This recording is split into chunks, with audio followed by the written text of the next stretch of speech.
पाछापेठेतील TP scheme क्रमांक 1 plot क्रमांक 38 मधील 357 चौरस मीटर खुली जागा पार्किंगसाठी भाडेतत्वावर देण्याच्या निर्णयाविरोधात युवा भीमसेना सामाजिक संघटनेनं आंदोलन तीव्र केलं आहे।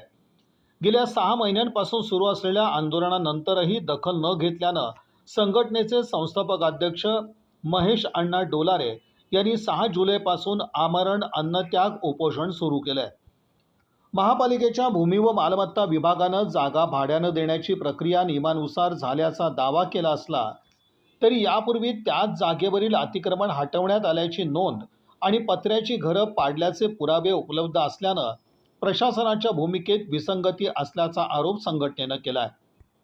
संपूर्ण लिलाव प्रक्रियेची चौकशी, संबंधित कागदपत्र जाहीर करणं, जीएम ट्रेडर्सला जागा कोणत्या निकषांवर देण्यात आली याचा खुलासा, वादग्रस्त ठराव रद्द करणं तसंच संपूर्ण प्रकरणाची निष्पक्ष चौकशी करून लेखी माहिती द्यावी अशी मागणी संघटनेनं महापालिका आयुक्तांकडे निवेदनाद्वारे केली आहे।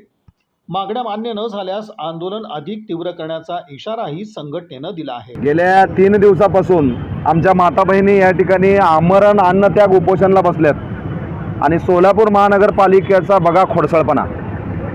या खोडसाळपणा असा आहे की अतिरिक्त उपायुक्त विना पवार मॅडमचं हे पत्र आहे।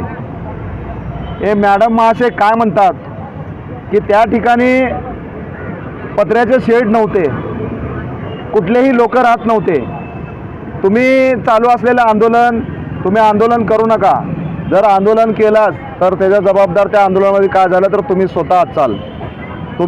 आम्ही सोलापूर महानगरपालिकेच्या प्रक्रिया राबवून त्या ठिकाणी त्याला भाडेतत्वावर त्या गुलाम पैलवान मंगल कार्यालयाला आम्ही दिलेले आहे आणि ते बरोबर आहे असं त्यांचं म्हणणं आहे।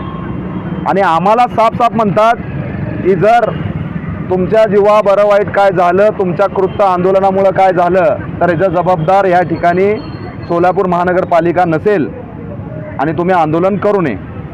मी त्या मॅडमला या माध्यमातून सांगतो, मला आंदोलनाचा अधिकार आमचे विश्वरत्न महामानव डॉक्टर बाबासाहेब आंबेडकरांनी संविधानामध्ये दिलेलं आहे आणि ते आंदोलन सुरूच राहणार आहे। तुम्ही किती जरी आवाज दाबण्याचा प्रयत्न केला, तुम्ही किती पैसे खाऊन हे प्रकार दाबण्याचा प्रयत्न केला तरी मात्र आम्ही थांबणार नाही। तुम्ही पहिला एक वेळा गुन्हा दाखल केला आमच्यावर आत्मदहन करू नये म्हणून अजूनही गुन्हे दाखल करा, मात्र तुम्ही म्हणता ती जागा प्रक्रिया राबवून भाडे तत्वावर देण्यात आली आणि कायद्यामध्ये कुठेही तरतूद नाही म्हणतात ते की महानगरपालिकेची जागा निवारासाठी देण्याची तरतूद नाही म्हणतात, ते स्वतः त्यांचं पत्र आहे। मग आता मला असा प्रश्न पडतोय की जर त्या ठिकाणी लोक अस्तित्वात नव्हते तर तुम्ही त्या गुलाम पैलवान मंगल कार्यालयाला म्हणजे तुमच्या जे महानगरपालिकेचा जावई आहे गुलाम पैलवान मंगल कार्यालयाला, त्या जावयाला तुमच्या या पत्रामध्ये तुम्ही स्वतः यामध्ये पत्रामध्ये असा उल्लेख केला आहे की दिनांक या ठिकाणी या पत्रामध्ये उल्लेख केला आहे तुम्ही दिनांक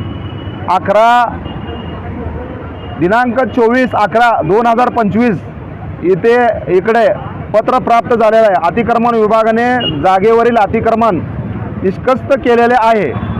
मग मॅडम एवढे मोठे समाज माध्यमातून मोठमोठ्या बातम्या प्रसारित झाल्या, मोठमोठ्या चॅनलला बातम्या लागल्या, या ठिकाणी जे असणारे जगन्नाथ बनसोडे अतिक्रमण विभागाचे अधिकारी त्यांनी स्वतः त्या ठिकाणी कारवाई केली। मग मॅडम ते कारवाई कशाची केली? आणि दुसरी म्हणतात त्या ठिकाणी शौचालय पाडले। मग शौचालय जर पाडले तर त्या ठिकाणी एवढं मोठं शौचालय त्यांनी कब्जा केलेलं, ते शौचालय कुठून आले? बघा, सोलापूर महानगरपालिकेचा खोडसाळपणा म्हणजे आमच्या जीवाशी काही त्यांना घेणं देणं नाही, मात्र त्यांनी त्यांच्या आटवरच राहिलेलं आहे। परंतु या माध्यमातून मी अजून एकदा सांगतोय, आम्ही आमचं आंदोलन सुरूच राहणार आहे जोपर्यंत आम्हाला न्याय मिळत नाही, जोपर्यंत या सर्व प्रकारची चौकशी होत नाही। आमची प्रामुख्याने अशी मागणी आहे, या ठिकाणी असणारा गुलाम मंगल कार्यालय पैलवान मंगल कार्यालयाचा मालकाची त्या ठिकाणी जे इमारत आहे त्या इमारतीला परवानगी आहे का नाही, जर परवानगी असेल तर त्या ठिकाणी पार्किंगसाठी सुविधा आहे का नाही याची चौकशी व्हावी। आमचा दुसरा असा आहे की लोकवस्तीमध्ये तुम्ही पार्किंगचा ठराव देऊ शकता का, हाही या ठिकाणी त्याची सखोल चौकशी झाली पाहिजे। आणि आमचा तिसरा असा आहे, महाराष्ट्र अधिनियम महानगरपालिका अधिनियम जो 1949 451 हे कायद्यानुसार जर एखादा वादग्रस्त ठराव असेल तो ठराव रद्द करण्याचा अधिकार सोलापूर महानगरपालिकेला आहे. मग तुम्हाला 100दा आम्ही या ठिकाणी वादग्रस्त ठराव आहे, लोकांची लोकवस्ती आहे, त्या ठिकाणी अनेक तक्रारी उपलब्ध झाल्यात, तो ठराव का रद्द होत नाही याच्याही आम्हाला सखोल चौकशी करून आम्हाला खुलासा करावा. आणि आमची 5वी मागणी अशी आहे की त्या ठिकाणी त्याला जागा 3560 चौरस मीटर इतकी दिलेली आहे. मग त्यांनी त्या ठिकाणी त्या जागेवर 10,000 स्क्वेअर फूट जागेवर त्यांनी कंपाऊंड मारलेलं आहे. तुम्ही घटनास्थळी जाऊन ती चौकशी केली का त्याचाही खुलासा करावा. आणि त्या ठिकाणी जे असणारं शौचालय, सार्वजनिक शौचालय, ते शौचालय सुद्धा त्यांनी कब्जा केलेलं आहे. ते कब्जा केलेलं आहे, ते कारवाई कधी होणार आहे त्याची सखोल आम्हाला चौकशी करून सविस्तर आम्हाला माहिती अनुसार कळवावं. का रद्द होत नाही?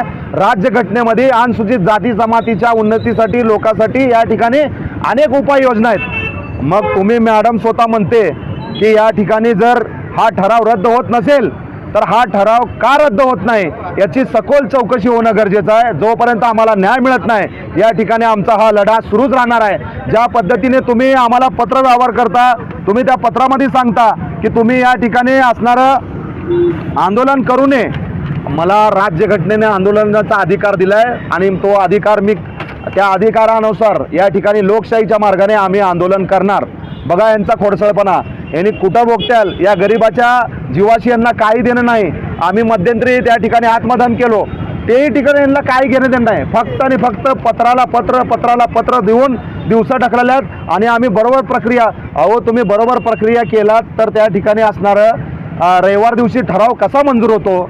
दुसरी गोष्ट, लोकवस्तीमध्ये त्या ठिकाणी कधीच देऊ शकत नाही, लोकांचा विरोध आहे. अडथळा, वाहतुकीसाठी अडथळा निर्माण, प्रदूषणाचा विषय त्या ठिकाणी उद्भवतो. मग एवढं सगळं असताना तुमची हट्ट काय? या गरिबाला तुम्हाला निवारा का द्यायचा नाही? ह्याचा सखोल चौकशी करून आम्हाला लेखी स्वरूपात आम्हाला हे कळवण्याशिवाय आम्ही या ठिकाणी उठणार नाही.